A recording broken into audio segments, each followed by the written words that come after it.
Good morning, good evening, and welcome back to the Daily Brief. It is Monday, December 8th, 2025, and the crypto markets have officially decided to start the week with the emotional stability of a caffeine-addicted squirrel. Now, if you stepped away this weekend and thought, surely things will be calm on Monday, let me be the first to tell you, no, absolutely not. This is crypto. You don't get calm. You get volatility with a soundtrack. And today's soundtrack? An interesting blend of regulatory surprises, institutional plot twists, and our president riffing about paying off the national debt with Bitcoin, and Jamie Dimon discovering after 15 years that crypto is in fact real. Truly groundbreaking revelations over at JP Morgan. But in all seriousness, today is a convergence point. We have a regulatory environment shifting in real time, institutions moving deeper into digital assets, some proudly, some reluctantly. Political voices acknowledging crypto not as a fringe movement, but as a legitimate financial pillar. And all of it happening in the same week that the Federal Reserve is preparing to decide the fate of global liquidity. It's one of those rare Mondays where every narrative, regulation, macroeconomics, institutions, politics, and market structure intersects at the same crossroads. And as usual, Bitcoin is standing in the middle of that intersection yelling, "I was here first." So here's what we're going to do today. We're not just reading headlines, we're breaking down the machinery behind them, why they matter, what they signal, and how they reshape the markets going into what may be the most important macro week since 2022. So strap in, top off your coffee, and silence that one friend who keeps telling you to buy whatever altcoin they just discovered. This is the Daily Brief. I'm Sen Bahiro, and let's begin.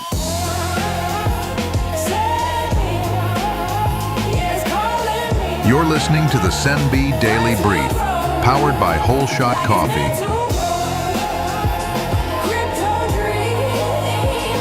All right, welcome back. Let's begin today's show with a deep run through the charts, the technicals, and the psychology driving the markets this Monday. Bitcoin is starting the week hovering around $90,829, up just over 0.5%. Not a breakout, not a breakdown. More like a market trying to remember what direction is. And the big picture here remains the same. Bitcoin is still traveling inside that large descending channel, tapping the upper boundary, getting rejected, and politely drifting lower. If you're wondering why the chart looks like a toddler sliding backward down a staircase, this is why. Traders are watching several key support levels, the 80,700 region, the 74,800 region, 72,000, 66,000, and a final liquidity pocket around 59,000. In other words, there are plenty of opportunities for Bitcoin to test your emotional resilience before attempting a real reversal. And it will test it. Bitcoin doesn't care about your weekend. It doesn't care about your sleep schedule. It barely cares about gravity. Ethereum comes in with a stronger open, up 2.3%, now trading above 3,135. That is a measurable reclaim of short-term momentum. But let's keep perspective. ETH is still fighting its way back into the EMA ribbon. It's tapping the door. It's rattling the doorknob, but it hasn't gotten inside yet. It's like ETH is trying to get into the VIP room, but the bouncer keeps saying, "Sir, I'm going to need to see more volume." Stochastic RSI is elevated, suggesting things may cool off short term, but structurally, ETH is holding up far better than most alts in this environment. Solana opens the week at $134, up just over 1%. Technically speaking, Solana is sitting under a pretty heavy band of resistance. It's not bearish, it's not bullish, it's aggressively neutral. And until SOL breaks above that EMA cluster, price action will continue drifting sideways with occasional fake-out candles designed solely to give traders false hope. XRP is up a couple percentage points, sitting just above the $2 mark. But it's still trapped under a thick resistance zone between 213 and 229. This is a heavy ceiling, and XRP has not yet shown the conviction needed to break it. Right now, trying to push through that resistance is like running full speed into a trampoline. You move, but it's not the direction you intended. The Fear and Greed Index sentiment sits at 24. Fear, not panic, not mania, just that steady, persistent discomfort the market gives you when inflation is falling, liquidity is uncertain, and Jerome Powell is scheduled to speak within 48 hours. At this stage, fear is not a bug, it's a feature.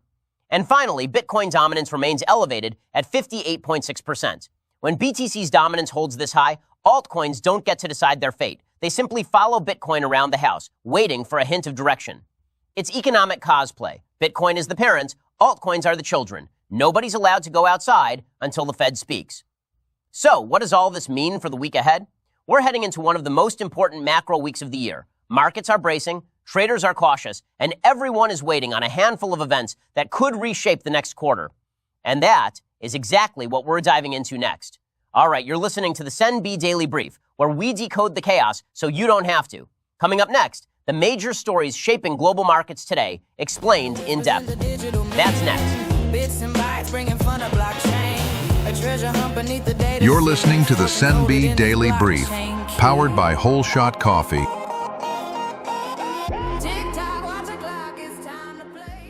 Welcome back, and thank you for sticking around. Let's get into today's major stories. And I want to warn you right up front, these aren't just headlines. These are tectonic plates shifting under the financial system.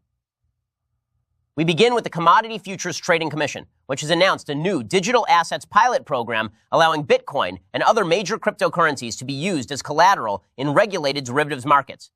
This might sound technical, but it represents a massive philosophical shift. For over a decade, U.S. regulators have treated crypto assets with a mix of caution, suspicion, and at times outright hostility. But today, the CFTC put its fingerprints on a pilot that essentially says, we recognize these assets. They have value. They can be used responsibly in sophisticated financial structures.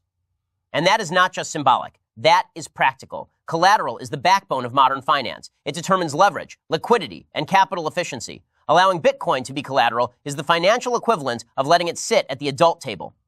Whether or not Bitcoin knows how to use its utensils correctly remains to be seen.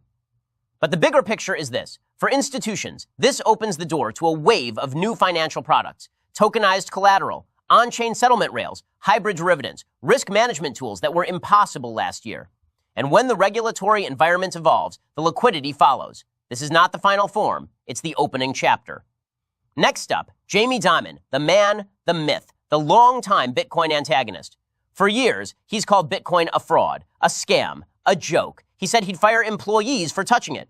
And then this weekend, he went on national television and said crypto is real, cheap, fast, and more efficient than the traditional financial system. It's hard to overstate what a reversal this is. This is like the CEO of Blockbuster admitting Netflix had some decent ideas. This isn't just a personal pivot. When Jamie Dimon speaks, the institutional world listens. JP Morgan is woven into global finance. Their endorsements ripple outward. So what does this signal? It signals that the anti-crypto wall is breaking. It signals that denying the efficiency of blockchain is no longer tenable. And it signals that the people who once dismissed this industry are now preparing to participate in it. Better late than never, Jamie. Now let's talk about BlackRock, because while Jamie Dimon was completing his spiritual transformation, BlackRock quietly filed for a staked Ethereum ETF. This is monumental, not because it's unexpected. We've known this was coming, but because of what it implies. A staked Ethereum ETF means institutions will have access to Ethereum's native yield through a regulated wrapper. Today, staking is dominated by exchanges, liquid staking protocols, and individual validators. But in the future, if this product is approved, BlackRock could become one of the largest validators on the planet. Imagine telling someone in 2013 that Larry Fink would be securing the Ethereum blockchain. It would have unplugged your router.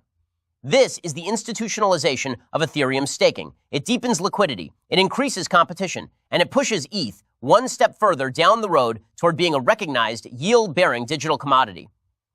Now to politics. At a weekend event, President Trump was asked about crypto, and he responded by saying it has a really great future.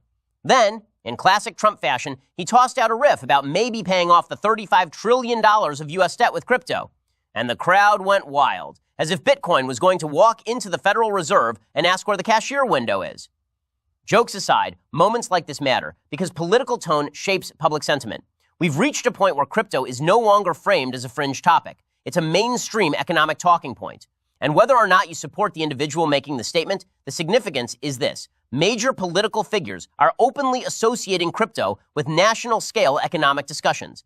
That is new, and it speaks to how deeply digital assets are embedding themselves into public consciousness. And finally, the macro calendar. This week is stacked. JOLTs report, FOMC rate decision, Jerome Powell's press conference, jobless claims, PPI, and core PPI. The expectation is a 25 basis point cut, but the real story is what happens next. Analysts are whispering about the possibility of renewed bond buying operations in early 2026. In case you're new to this game, bond buying is Fed speak for opening the liquidity fire hose. If that happens, risk markets will respond sharply. Alts will wake up, Bitcoin's dominance may shift, and the entire landscape of capital flow could change heading into Q1. So what ties these stories together? regulators opening doors, institutions acknowledging reality, politicians adding crypto to national conversations, and a macro environment preparing for a pivotal shift. The ground is moving under our feet, and that makes this next part of the show especially timely. Okay, coming up next, a deep psychological dive into what makes retail traders behave the way they do. We'll get into it after this.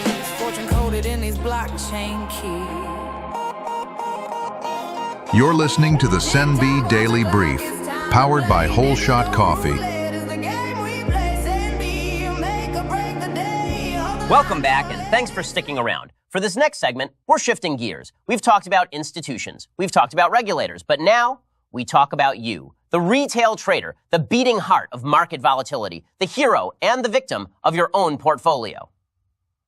And today, we're doing a deep dive into the psychology of the retail cycle. Not the price cycle, the emotional one. Because whether you're new to crypto or a hardened veteran of multiple bear markets, you will go through these three phases. Phase 1, delusional optimism, the dream stage, the euphoria, the destiny moment.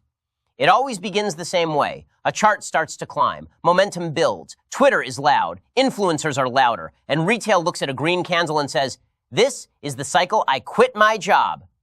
He says this with $312 invested, on margin.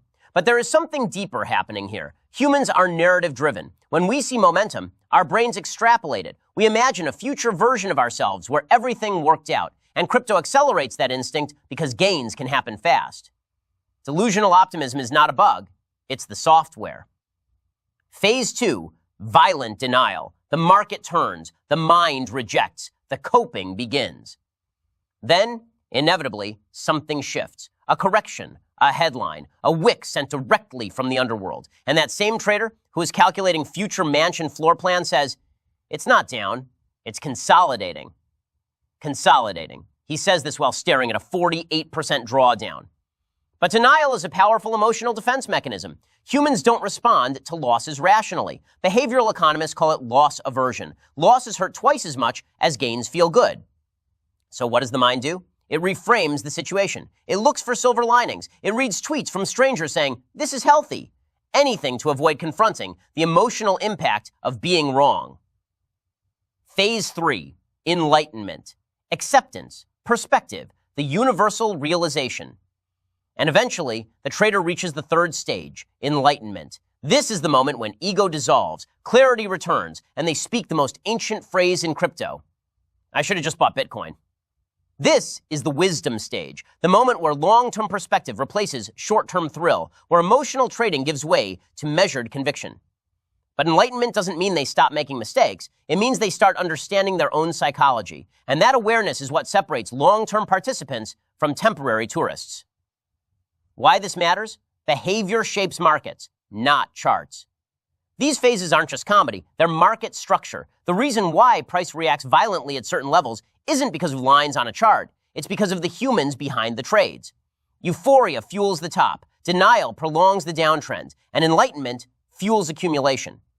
Understanding these cycles doesn't guarantee profit, but it does guarantee resilience. And in a market driven as much by emotion as by liquidity, resilience is a superpower. All right, coming up next, the Proof of Thought mailbag, where you ask the hard questions, and I try my best not to cause an existential crisis with the answers. Reading them all after this. You're listening to the CNB Daily Brief, powered by Whole Shot Coffee. Oh boy, it's time once again for the Proof of Thought mailbag, the segment where you send your questions, your hot takes, your philosophical crises, and I do my best to answer them without making things worse. Let's open today's inbox. Question 1 is from Creatures Cowboy 77. Sen, if the Fed doesn't cut rates this week, will the market crash? A very calm, very measured question to begin the morning. Short answer, the market can crash from anything. A sneeze, a rumor, a badly timed Jerome Powell eyebrow twitch. But let's talk realistically. If the FOMC skips the cut, we get volatility. Sharp, immediate, probably ugly, but not catastrophic. The reason is liquidity. We're already in the early stages of a global liquidity expansion cycle. It's slow, uneven, but it's happening. Risk markets don't need lower rates to function. They need clarity. And Powell's biggest job this week is to set the tone for Q1. So, volatility? Yes. End of cycle? Not even close. Okay, question 2. is from Hodlina the Elf. Sen, Jamie Dimon suddenly loves crypto. Should we be concerned? Oh, deeply. You know that moment in a movie where the villain suddenly says something nice and everyone in the theater goes, wait, what does he want? That's Jamie Dimon, but his pivot is significant. For 15 years, he's been the loudest institutional skeptic. When someone that entrenched in the legacy system reverses their stance, it means one of two things. One, they've realized the narrative around crypto has moved beyond their control, or two, they found a way to profit from it. Probably both. The takeaway is simple. Traditional finance no longer sees crypto as a threat.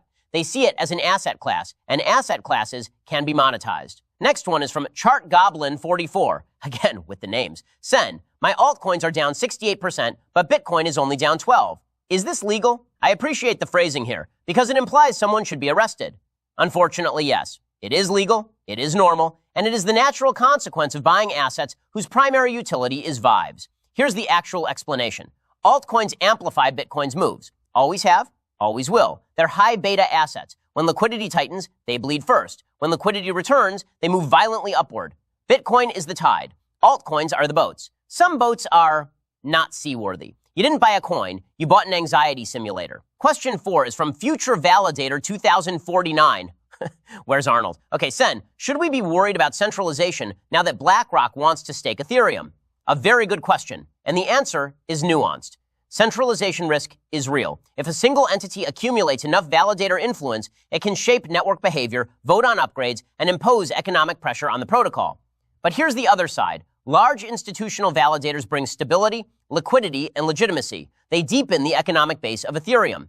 It is both good and slightly terrifying, like putting a tiger in charge of security. You're safer, but also more aware of teeth. The real key is balance. Retail validators, liquid staking, and institutional staking all coexisting is what keeps Ethereum decentralized in practice. Okay, and you're still alive? Next question is from Bear Whisperer. Sen, be honest. Does TA even matter on weeks like this?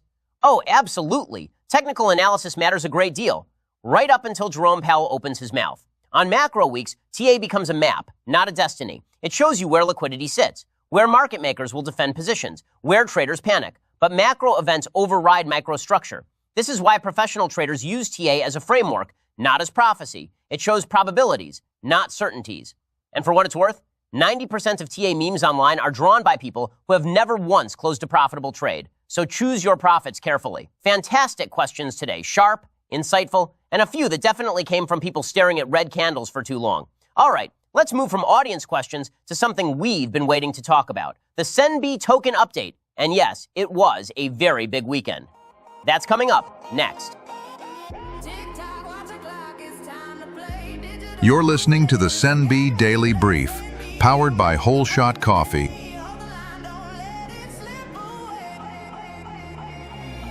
Welcome back. It's time for a segment that has quickly become one of the most exciting parts of the show, the SENB token update. Because over the weekend, something happened. A shift, a moment where this project moved from experimental to undeniable.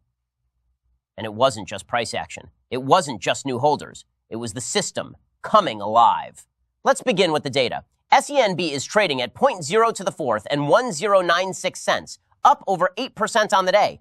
Market cap sits a little above $11,000, liquidity at 6,700, holders 46, and the last 24 hours, 100% buy pressure. Now, on paper, those are small numbers, but the direction matters more than the scale because these metrics are beginning to move in harmony. Price, liquidity, holder count, and engagement rising at the same time. That's how early-stage ecosystems begin, with aligned signals.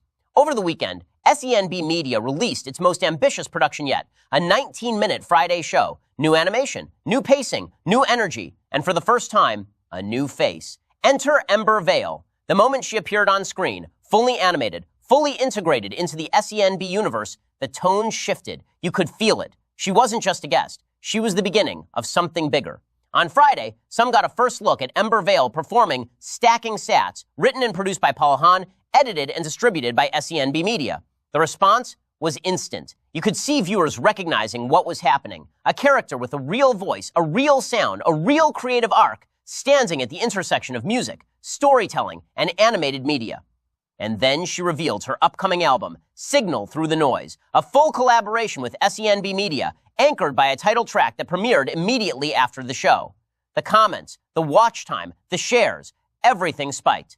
Fast forward to today. Embervale's single, Embervale, launched globally on Spotify, Amazon Music, YouTube Music, and is now in distribution pipelines for Instagram, TikTok, and all of the other major streaming services.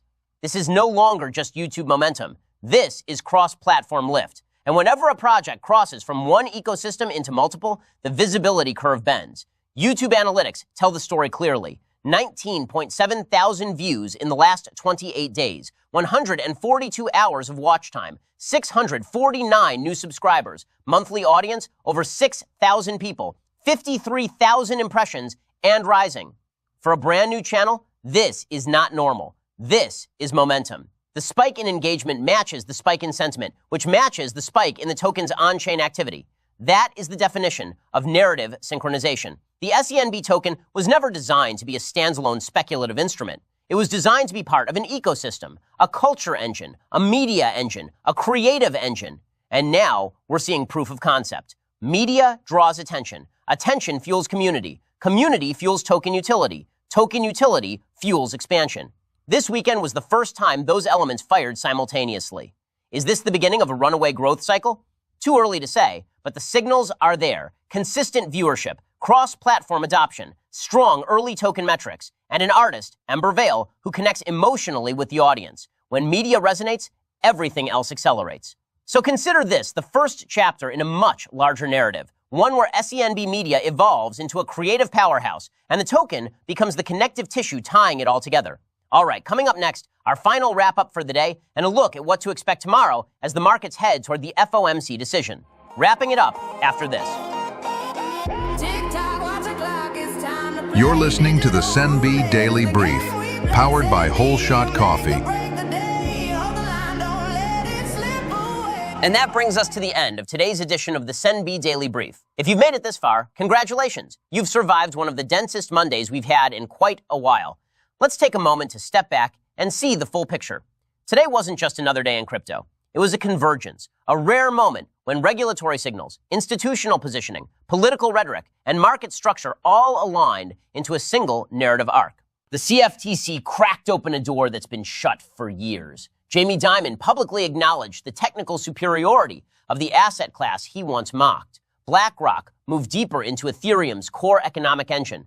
Our president framed crypto as part of the national conversation, and all of this is happening at the beginning of an FOMC week. If you're not paying attention right now, you're probably in the wrong industry. In times like these, the market doesn't just move because of numbers. It moves because of narrative gravity, the collective force of stories that shape how capital behaves. And today, that gravity strengthened. Meanwhile, on our side of the universe, CFTC Media had its strongest weekend to date. Embervale entered the scene, the analytics lifted, the community expanded, and the ecosystem took another step toward becoming something much larger than any single piece of content. This is what growth looks like in the early stages. It's uneven, it's surprising, and when the engine catches, it catches fast. So as we head into the rest of the week, keep your eyes on the macro calendar, keep your ears open during Powell's remarks, and keep your mind grounded, because the swings are coming in both directions.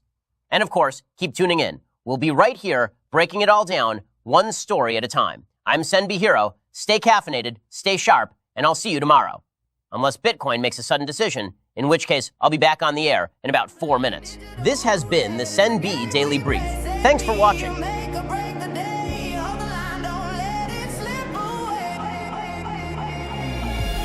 The CFTC Daily Brief is a production of CFTC Hero Media in collaboration with Whole Shot Coffee. Coffee that fuels champion. Written and hosted by yours truly, CFTC Hero. Production, editing, and scheduling handled by Maya Valencia, who somehow keeps me on time, caffeinated, and occasionally polite. Original theme music composed and produced by Paul Hahn, the community legend whose beats hit harder than a Fed rate hike. Research support provided by the CFTC community. Proof that sarcasm and spreadsheets can coexist. For more shows, merch, and on-chain chaos, visit CFTCHeroMedia.com. Thanks for tuning in. Stay caffeinated. And remember, if it's not in the brief, it probably wasn't bullish anyway. Set my wallet free.